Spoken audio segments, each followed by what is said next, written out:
Ang daming nagtatanong kung ano yung sikreto na hindi ka tataba, mini-maintain yung body mo, sexy body char. Ah, Ako kasi hindi ako masyadong nagra-rise. Then, kagaya nito, ito yung dinner ko at 2 egg and apple and milk. So, hindi na ako nagra-rise. And then, the morning, hindi rin ako nagra-rise. So, tinapay lang. No, pagtanghali naman,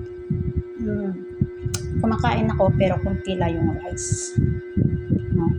So, sa mga nagtatanong kung ano yung secret ko, my secret is no too much rice, mga kabesi. Then, huwag ka masyadong maging mataas sa ulam. Okay? And then, drink a lot of water. Thank you.